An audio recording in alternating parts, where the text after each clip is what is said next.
I tell you how honored Paul and I to announce tonight's guest, General Michael Flynn.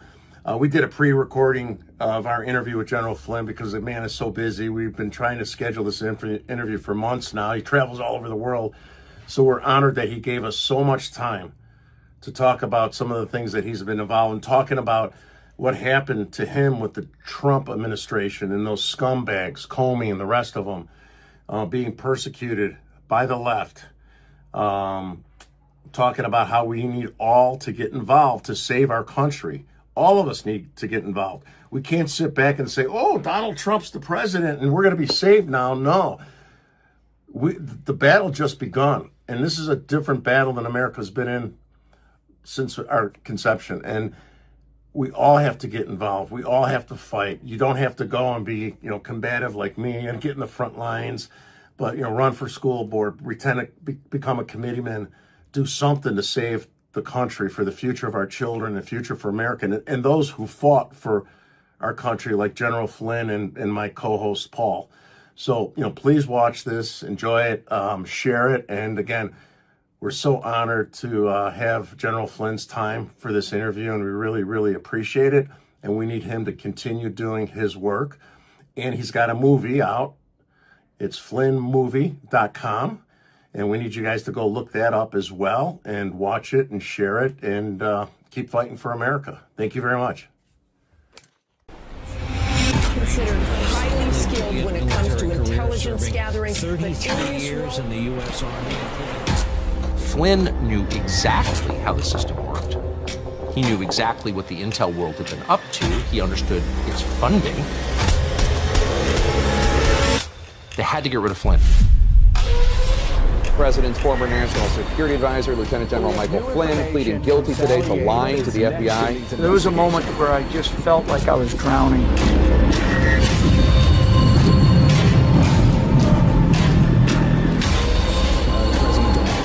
ISIS as the JV team. Do you feel as though your warnings were ignored? We all knew that he was one of the most respected generals in the military, plain and simple. Well, in 2012, he was appointed director of Defense Intelligence Agency. He ordered the first audit of the use of DIA's use of contractors. This set off alarm bells.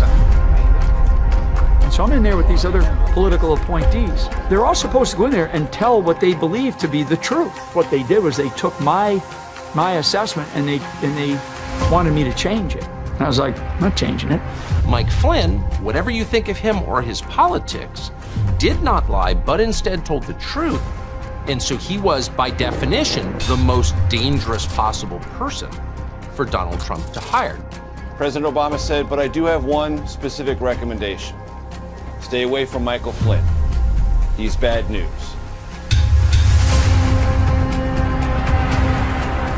I went into the service because I love our country. And I come home and I find out that the worst enemy that I'm going to face in my life is right here in America. Even had he not served his country, even if he were not a combat veteran, to turn something like this loose on a family, I mean, it's monstrous. The media was out there in droves.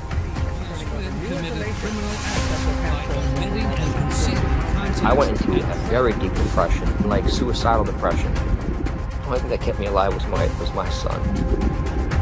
We always knew that we somehow had to get through it because we knew he wasn't guilty.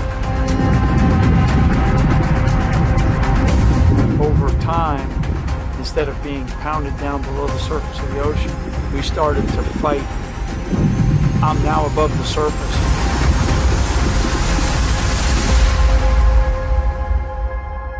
But I can see the shoreline. And I started to swim.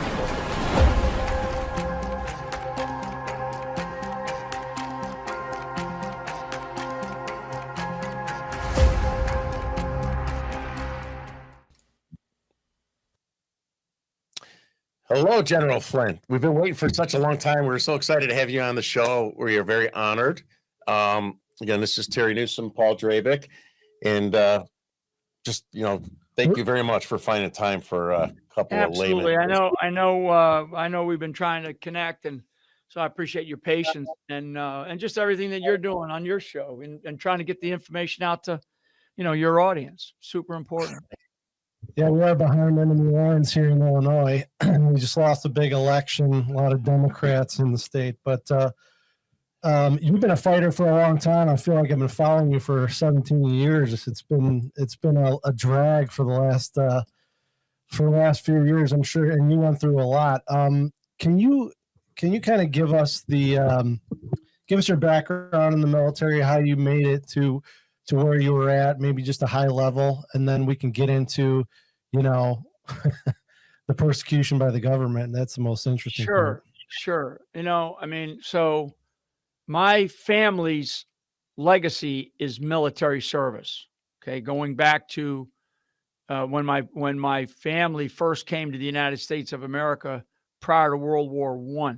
So both my grandfathers served in World War I. One of those grandfathers served in both World War I and World War II. My father served in World War II and the Korean War. I have a brother that served during the Vietnam era. I have, my brother Charlie just retired as a 4-star from the Army.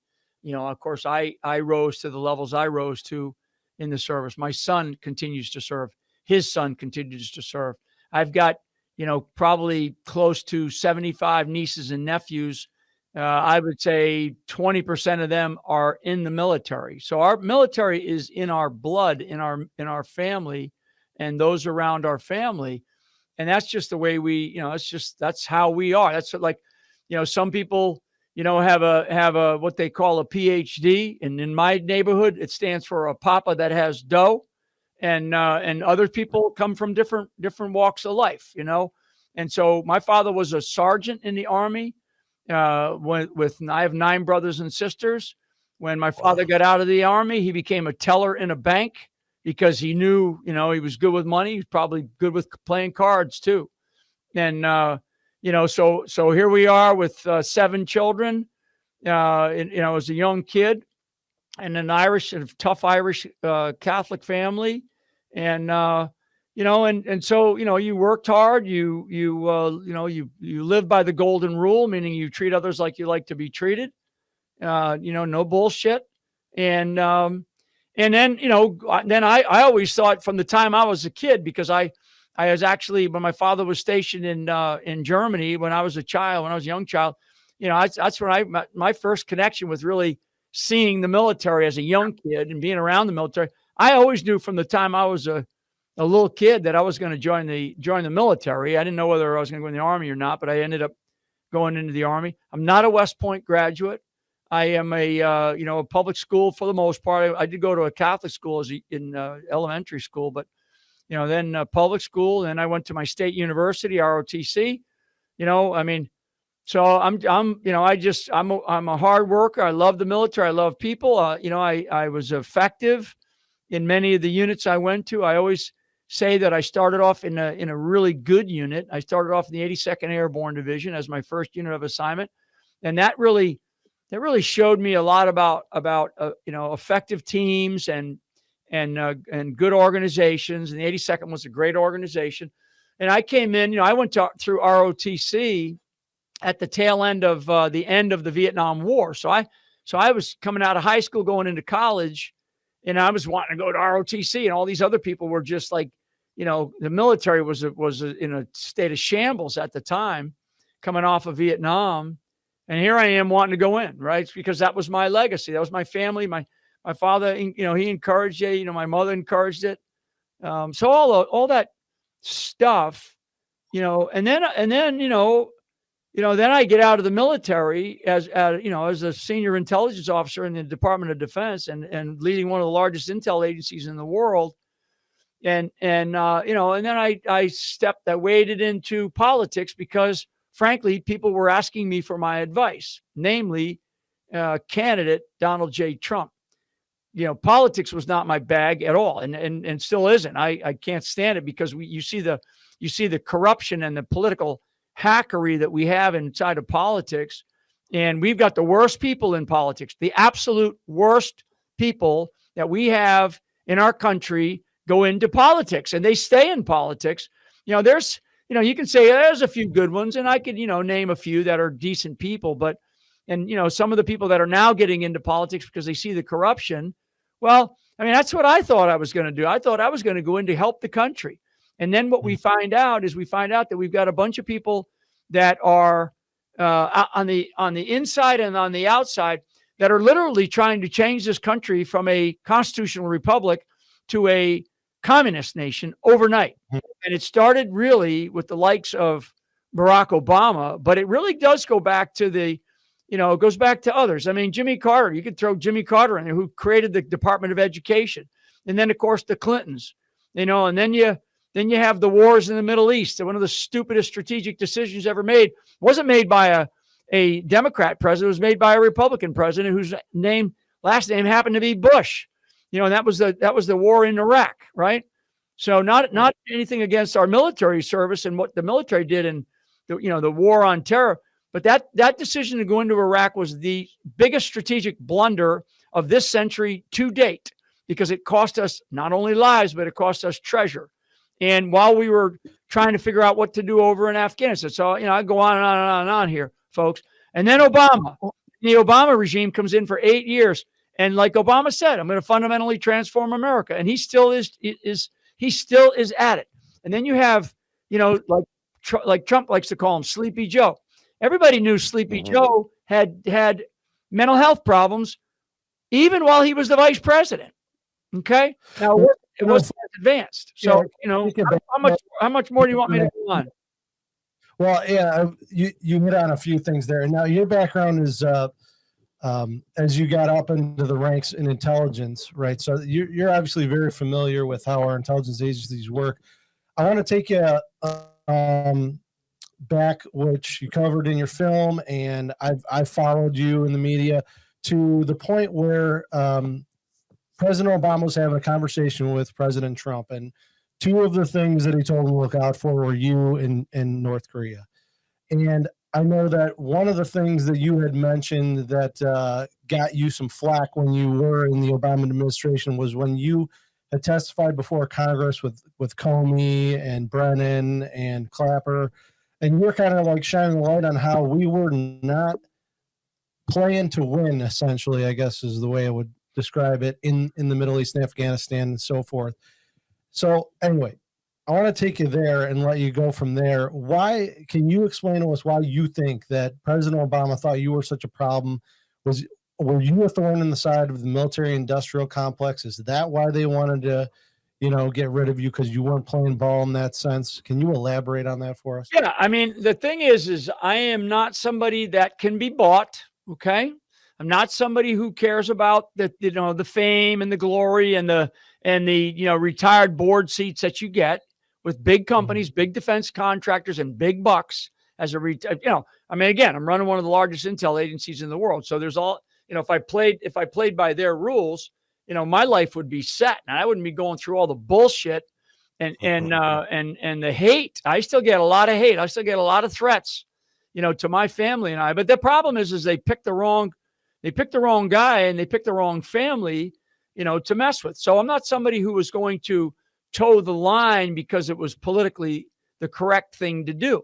That's just not me. I mean, I didn't serve in the military to be a political hack, and I didn't serve in combat, 5 years of my life in combat, and then grow up to be a political hack, like guys like Jim Clapper, John Brennan, Jim Comey, and others that were in that, very famous hearing that you're talking about. So, I'm not somebody that they could buy, and I'm not somebody that was going to play the political game. And frankly, I'm still not, I'm not, this is how I am. Now, when I was in uniform, I was very professional, very behind the scenes, and I would use the chain of command like it's supposed to be used. And I would let it be known how I felt about, certain decisions that were being made. At the time, that you're talking about, bin Laden had recently been, killed, right? Bin Laden's dead. Al Qaeda's on the run.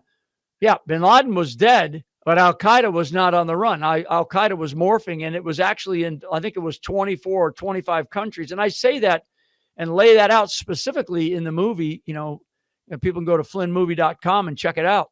But I say that specifically in there. And they say Flynn knows where the bodies are buried. I mean, this is not about dead people. This is about knowing how these organizations, how the bureaucracy functions, how the intelligence community functions. And what we have learned is that the CIA was directly responsible for the assassination of at least one president, right? JFK. Those files have finally come out. So, I mean, we're talking about organizations inside of the United States government that frankly don't care who the president of the United States is. They're the ones that feel like they will have the authority to run the government the way they want it to run. And that's principally in the United States intelligence community, mainly led by the Central Intelligence Agency. That's what they do. And so who's in charge of it today? John Radcliffe.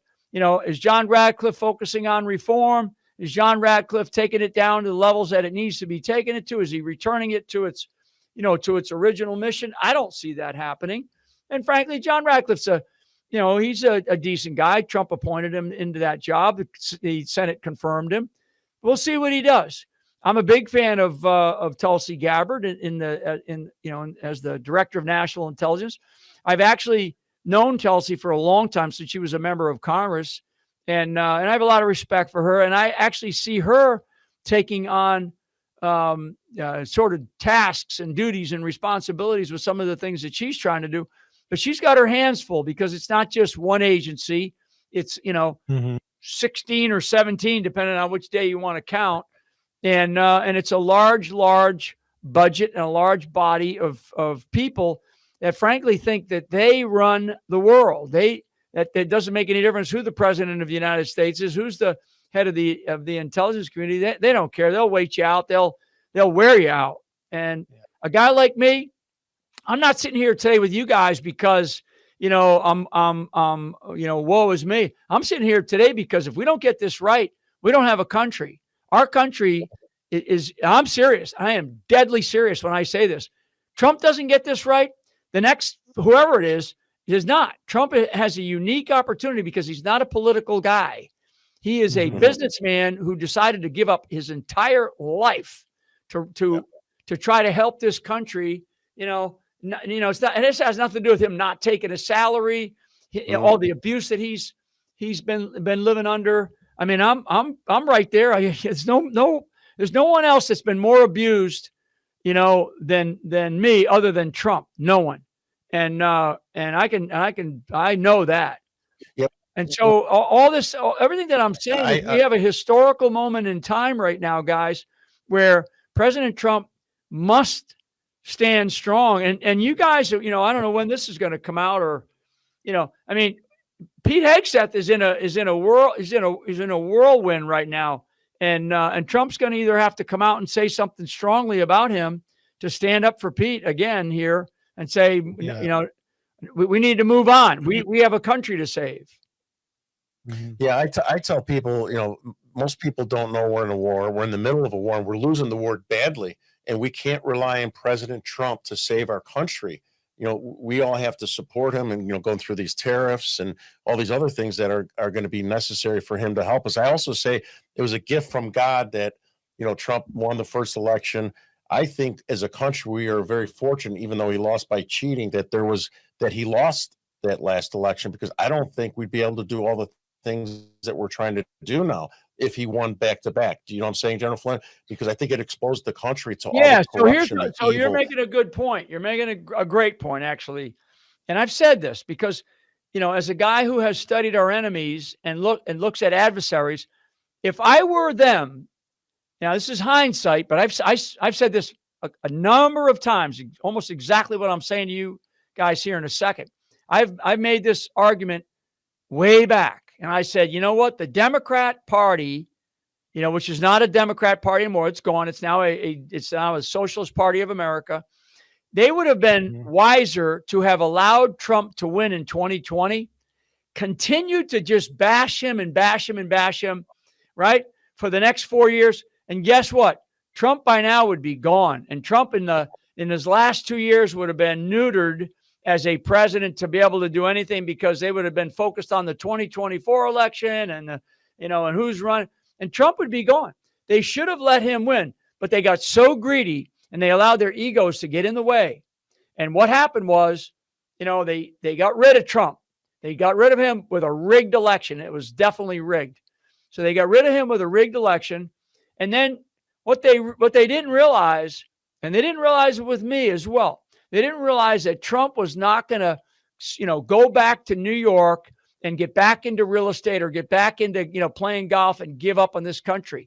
Trump is the last guy that's going to give up on this country, just like Mike Flynn is. And I'm going to tell you, when Trump started to float that he was going to run again, it scared the shit out of these people. And every time that I got out, in front of the public eye over these last 4 years at Reawaken America tours or at Lincoln Reagan dinners or in other speeches that I've given, they were like, is Flynn ever going to shut up? What's up with this guy? I thought we had crushed his soul. And they don't realize what it takes to crush my soul. They don't realize what it takes to crush the soul of Donald J. Trump. And they couldn't in either case. And so Trump said, I'm going to run for president again. And believe me, it took the wind out of their sails. And Trump emerged as a historic mandate victory president again. And frankly, I'm okay if he decides, if they can figure out a way for him to run or for him to be a president a third term, I'd be okay with that, because we're in that kind of a desperate situation with this potential takeover of our country by a very, very well dug in establishment, rhinos, you can call them whatever you want, a globalist elite that want to control this country. And I frankly think that if Trump can figure out legally how he can run for a third term, I'd be right there with him, being one of his biggest champions. Both you and Paul put your lives on the line, fighting, in battle and stuff. I never had the opportunity, but I believe this is the most important war of our lifetimes right now. Even though it's like physically our lives aren't on the line, but they will be if we don't win. And I just wish the rest of America will wake up and understand that we're fighting for the future for our children and our country. And this is a war, and they have to take it seriously as if it's a war. Yeah. The idea of removing God from every conversation, every element, every part of our fiber in America is one of the big things that the left wants to do. Believe me. And look at the attack on Christianity. Look at the attack on Catholics that are praying at Planned Parenthood, locations and stuff like that. So that's one big element, because, whether they want to agree to it or not, doesn't make any difference. The facts are this country was founded on principally Christian values and principles, and we should be fearless about that. I've written a book a long time ago where I actually state that the United States of America is built mainly, the values and principles are built on Judeo-Christian principles and values, and we should be fearless about that. That's number one. That's a big aspect of it. But the bigger question, Terry, is really the question of, it's like you said to me and to Paul, thank you for your service in uniform to our country. I never served.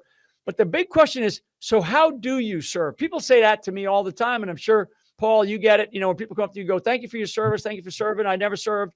And I turn around because I'm humbled. I'm humbled by that message from people, and I appreciate it. I deeply appreciate it.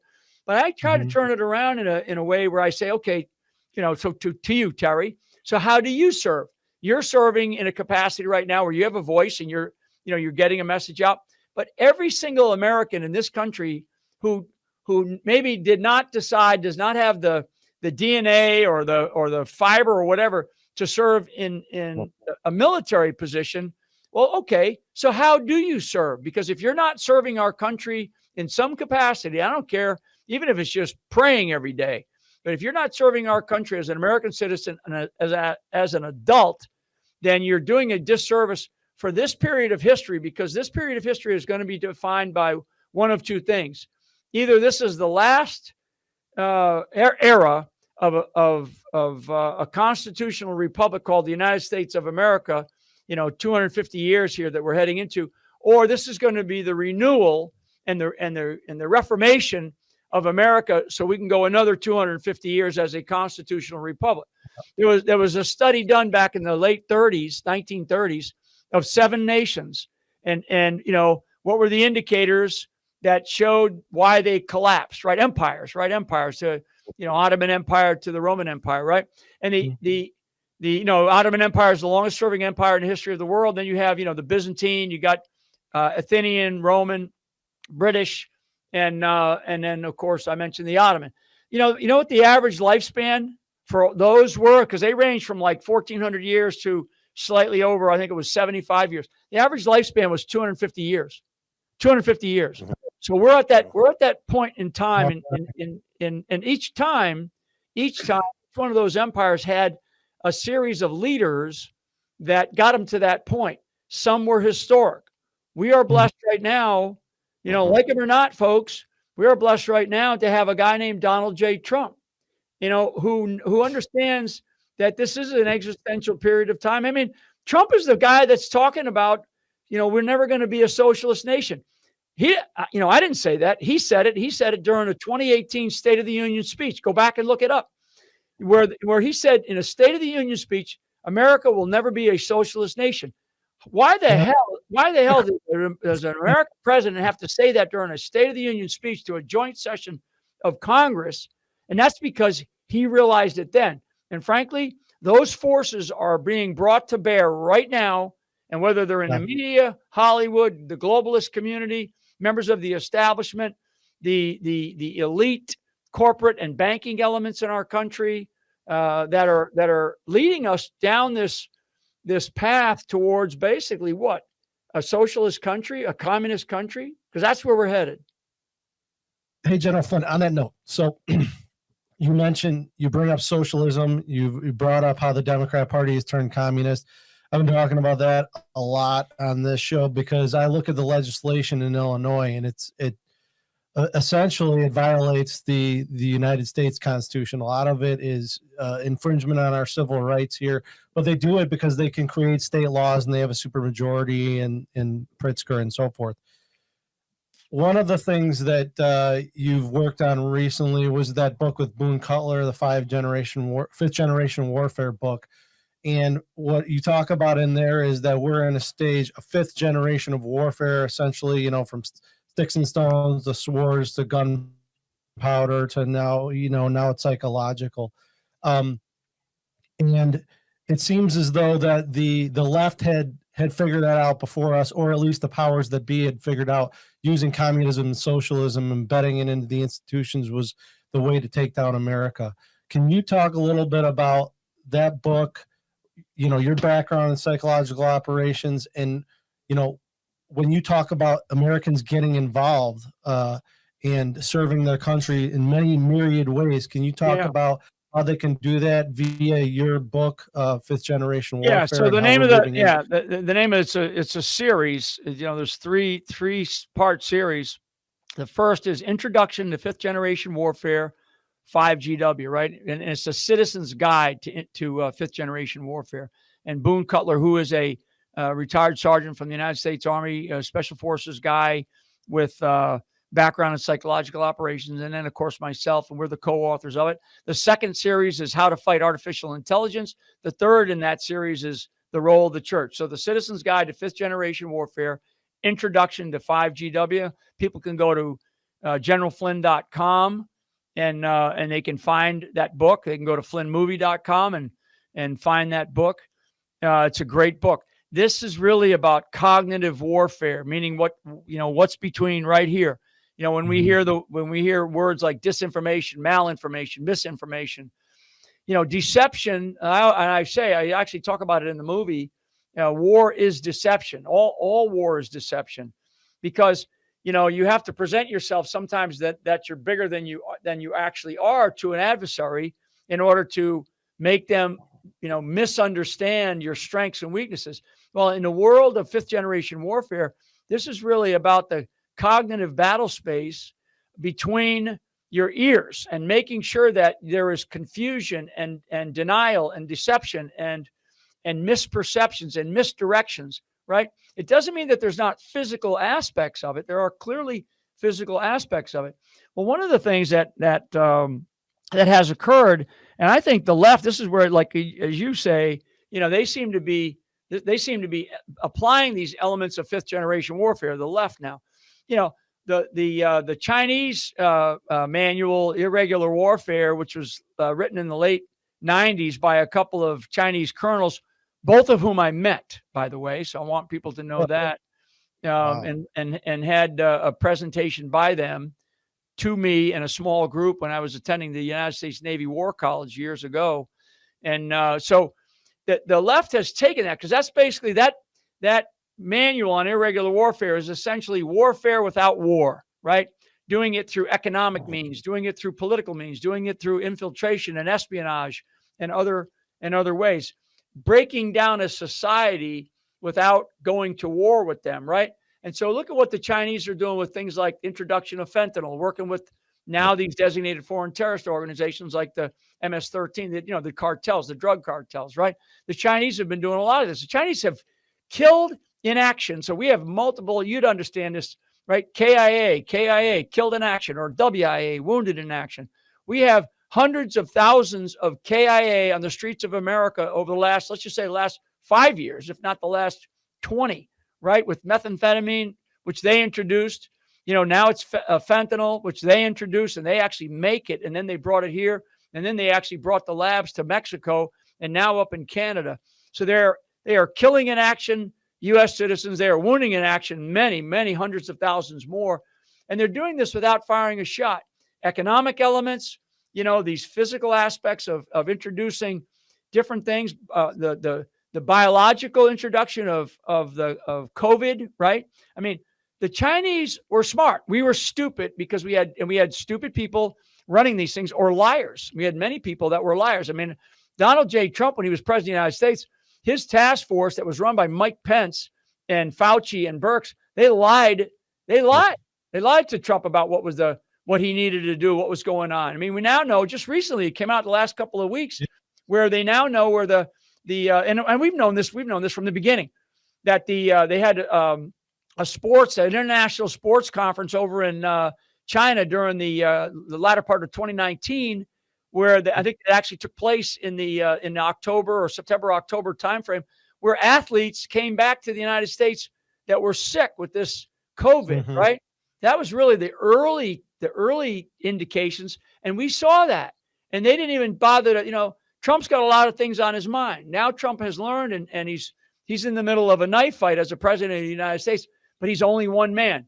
Back to what I want people to understand is we all have a duty to serve this country, whether you do it in uniform or whether you do it in your community. Now's the time to, stand up, step up, and speak up. And I use the phrase local action has a national impact. You get involved locally, you can have a national impact. You get involved in your school boards, you get involved in your city councils, you get involved in your town councils, your parish councils. The bottom line is get involved. And all these people out there that are bitching about, politics and say, well, I don't do that political thing. Tough, then you're not going to have a country. We're not going to have a country.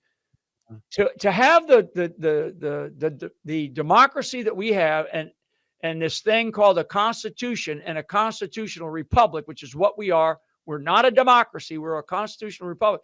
In order to maintain that, it is going to require sacrifice, and in some cases, sacrifice by every legal American citizen in this country that cares about their freedom. If we don't have that, we're not going to have anything. And we have one shot with Donald Trump. This is no longer Republican versus Democrat. And you know what, guys? That's why they went after me. That's why Obama told Trump, don't hire this guy. That's why, because exactly what you're hearing me say right now. You know what? And I'm a guy that learns lessons, and I've learned a lot of lessons. I've learned some big lessons, and now I've learned even more. And now is our time to be able to, step up and speak out about what it is that we're facing. If people don't want to listen, fine. That's fine. I'm trying to do my part to warn, those that are willing to listen, that our country is always at risk. Always. It will always be at risk, and it requires sacrifice. If you want to go out and make big bucks at, working hard and doing the things you need to do, fine. But figure out a way to turn that around and help your communities, out. And that's, that's my message. Yeah, Jennifer, do you think, with what happened to you in this current administration, that people, and I believe they have to be punished. People have to be punished. So let me cut to the chase on that, because because I'm going to run out of time here, guys, and I appreciate so much you having me on and being patient with me. If we don't hold people accountable, there's two things that our founders taught us: courage and accountability. Both of them were demonstrated by our founders. They demonstrated their courage by actually doing the things that they did in order to create this beautiful country. Otherwise, they all knew, had they not done that, had they been caught, had they been arrested at the time, they would have been hung. And many of them suffered. Most of them suffered. The second thing that they taught us was accountability. And it really ties to the very first. Every single one of them held themselves to account for their actions. And they did it in a way where it's like, hey, I know if this doesn't work out, I'm going to either have to, go west, young man, or I'm going to get captured and hung by the British monarch. So we have those two elements in our very character of those people who have led our country from the beginning.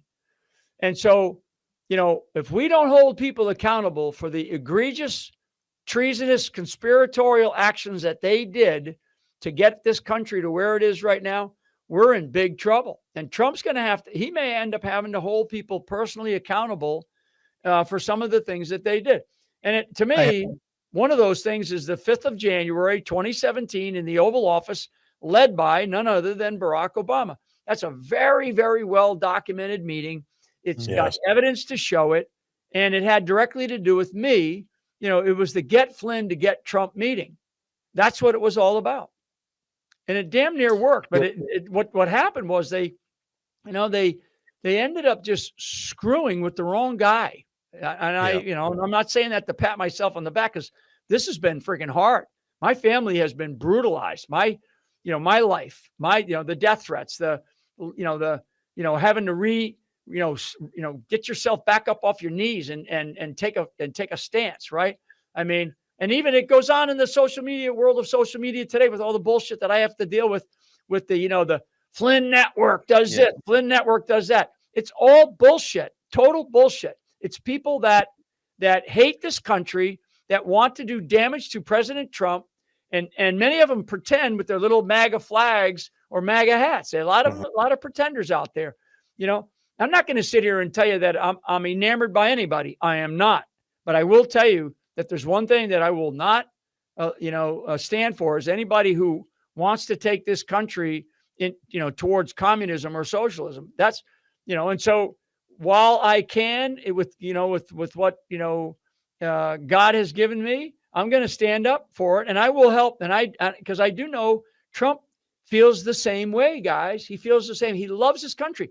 Otherwise, why the hell is he doing what he's doing? Right? Yeah. I mean, they're trying to destroy this man every single day. They tried to put him in prison. If he didn't win this election, he'd be in prison right now for the rest of his life. Guaranteed, 100%. In prison for the rest of his life had he not won this presidency. Jennifer, you and President Trump are, high profile figures, and they even let, I'm just a father who spoke out against porn. I peacefully attended January 6th. So they went after high profile figures, but I was labeled a domestic terrorist. The FBI was at my house. I didn't do anything wrong at January 6th. I was a very vocal dad about the pornography. And the next thing you know, I'm on a terrorist watch list. And if it wasn't for Matt Gaetz getting involved and sending a demand letter to Garland, Ray, and Mayorkas, asking them why they put me on the watch list, they never answered them. They said they got the letter. Here's years later. I still don't know why I was on a watch list, and it wasn't until after these letters went in from Congressman Gaetz and Troy Niels that 6 months later I was taken off. People need to go back. Yeah, people, Terry, I know I feel so bad that that happened to you and many, many others. People got to go back and study the Bolshevik Revolution. Okay, post World War I. Study it. Go read it. There's some easy books to read. People can go do a little Google research on it, and you can probably find enough to where this is what we're involved in. We're involved in a revolution right now, a communist form of revolution here in the United States of America. It can't be quite like the Bolshevik Revolution because people aren't putting up with it. And frankly, the American people aren't. So they come after people like you. They come after people like me to put the fear in others. So people go, oh, I don't want to do that. I don't want to say nothing. I don't want to get my name in the newspaper. I don't want to have the FBI visit me and knock on my door. I don't want to have to get the 4Xs on my and if I want to fly around the country to go visit grandma, right? I mean, we've seen all this. We've seen it all. So the American people in this country, in the United States, have to begin to realize that we are at risk. We are at risk. Just watch what's going to happen this week, okay, with all these attacks on the current Secretary of Defense. These people aren't done. Look at what they're doing to try to get an illegal back into this country who is a felon, a brutal felon. He's not just a felon. He's a brutal, brutal felon. I mean, what is the left for? They are for everything that is against our way of life. They are for everything that is against our Bill of Rights and our freedoms. And yet they're going to sit there and they're going to tell us how we're a threat to democracy. First of all, we're not a democracy. We're a constitutional republic. So they see somebody like you, Terry, and they go, threat to democracy. We got to get these guys out of the way because maybe, I don't know what you were doing at the time. Maybe you had your podcast at the time, and they said, man, this guy's got, there's people that listen to him. We got to rip these guys out. We got to rip them out of the fabric of America. And you know what they did too with J6, which was fake. J6 was a setup. Okay. It was a total setup. So what they did with J6, who did they go after? They went after a lot of vets, a lot of veterans. And it kind of made the veterans community feel like, geez, I'm not part of that. I'm not, I didn't go into I wasn't there, but it made veterans back away from getting more and more involved. So anyway, guys, listen, I got a split. Hey, so thank you. One last thing, the Catholic charities and stuff, I know I sent you said you want to go after and expose them. If there's anything we can do in the future, because I'm a Catholic, I'm appalled at what they're doing in Chicago. So if you start really looking into that, let me know how I could help, or because we got to get to the bottom of this, and they're part of destroying our country, unfortunately. Well, the government, the U.S. government and Doge is really the one that really got it going. But the U.S. government, places like DHS, Department of Justice for sure, they got to look into all these non-governmental organizations, right? All these things, all these religious organizations. There's not just the Catholic charities, but we're talking hundreds of millions of dollars, if not billions of dollars, that are given by taxpayers. I mean, you might not be a Catholic. Well, guess what, taxpayer? You're giving money to all these religious organizations, and they're using it for what? To be part of a very problematic component of our immigration system, which is child trafficking. And you mess with children, in the Bible, it talks about, it's the one area where they yoke and you get thrown into the ocean or whatever, right? I'm not a biblical scholar, but, so Catholic Charities of America, when the Council of Catholic Bishops starts to come after you and the Catholic Charities of America starts to fight, instead of saying, no, hey, look, here's our books, here's our books. Go look in our books. Go check us out. You can audit us, no problem. Check us out. We're spending every single dime on the following things. No, what they do is they fight tooth and nail, from the exposure that an organization like Doge is doing. And frankly, I do believe that the Department of Justice is going to have to look at some of these organizations and take a look at where this money went, because